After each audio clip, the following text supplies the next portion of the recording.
জন্য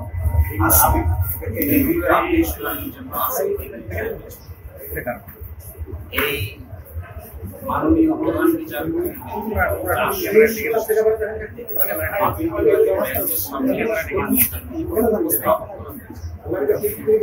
শুনানির এক পর্যায়ে মাননীয় প্রধান বিচারপতি প্রকাশ করেছেন যে এই মামলার গুরুত্বের বিচারে এবং এই মামলার আইনি জটিল ব্যাখ্যা বিশ্লেষণের বিষয়ে এই মামলাটি আপিল বিভাগের পূর্ণাঙ্গ বেঞ্চে শুনানি হচ্ছে এবং এখন যে বেঞ্চে মামলাটি শুনানি হয়েছিল সেখানে 4 বেঞ্চ, কিন্তু আপিল বিভাগে এখন বিচারক আছেন সব মিলে 7 জন।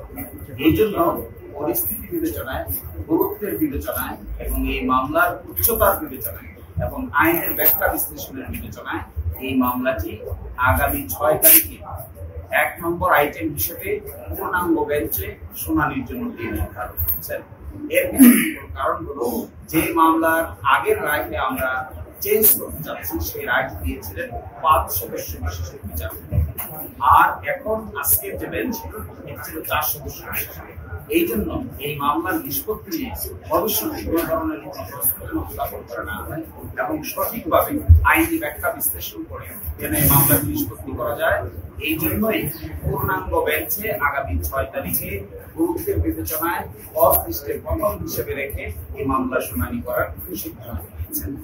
একটি কথা এখানে বলা প্রাসঙ্গিক বলে মনে করি, যেহেতু আগে জনাব কাদের মোল্লার মামলা দিয়েই আপিল বিভাগের নিষ্পত্তি শুরু হয়েছিল, এই মামলায় আমরা জনাব কাদের মোল্লা, জনাব মতিউর রহমান নিজামী, জনাব আলী হাসান মুজাহিদ, জনাব মীর কাসেম আলী, জনাব কামরুজ্জামান সহ সকলের মামলার অতীতের রায়ের ব্যাপারে প্রশ্ন উত্থাপন করা হয়েছে।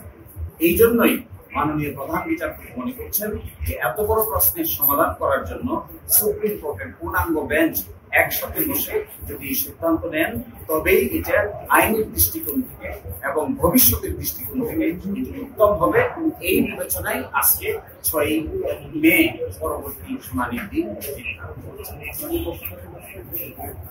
আমরা প্রশ্ন তুলেছিলাম যে আন্তর্জাতিক আইনে প্রযোজ্য হবে কিনা, এই প্রশ্ন উঠেছিল জনাব কাদের মোল্লার।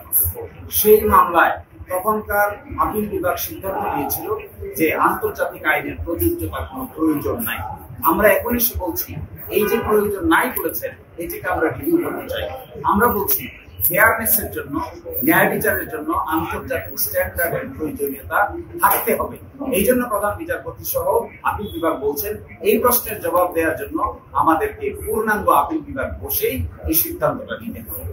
এই জন্যই গুরুত্বের বিচারে এই মামলাটি 6 তারিখে নির্ধারণ করা হয়েছে। আরেকটি ছোট্ট কথা এখানে বলার প্রয়োজন, আগামীকাল থেকে মাননীয় প্রধান বিচারপতি পূর্ব ঘোষিত ছুটির অংশ হিসেবে দেশের বাইরে থাকবেন। এই জন্য 6 তারিখকে ওনারা নির্ধারণ করেছেন 7 জন মাননীয় বিচারপতির সুবিধা অসুবিধা বিবেচনা করে। আমরা আশা করি ওই দিনের পরে আর এই মামলা নতুন করে শুনানির আর কিছু থাকবে না, আমরাও শুনানি শেষ করবো, আদালত উপযুক্ত সিদ্ধান্ত এবং ওই দিন ওই মামলার গুরুত্বের বিচারেই ফুল বেঞ্চ বসবে। আপনারা জানেন ফুল বেঞ্চ কিন্তু মঙ্গলবারে বসে না। এই মামলা শোনার জন্যই ফুল বেঞ্চ মঙ্গলবারে গুরুত্বপূর্ণ মামলা হিসেবে, সেন্সিটিভ, সংবেদনশীল এবং জাতীয়ভাবে ইম্পর্টেন্ট মামলা হিসেবে,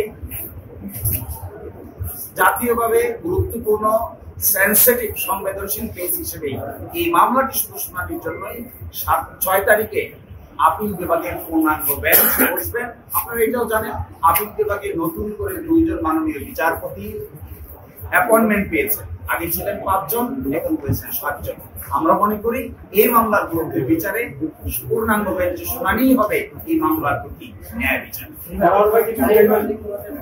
কিন্তু আমরা সবাই নির্দ্বিধায় মনে করি যাদেরকে ফাঁসির কাছে ঝুলানো হয়েছে এবং আজকে যার বিচার করার জন্য আমরা পুনরুদ্ধার করেছি, রিভিউ ফাইল করেছি, যাদেরকে ফাঁসির কাছে ঝুলানো হয়েছে আন্তর্জাতিক স্ট্যান্ডার্ড মানলে তাদের সকলকেই বেকসুর খালাস দিতে হবে।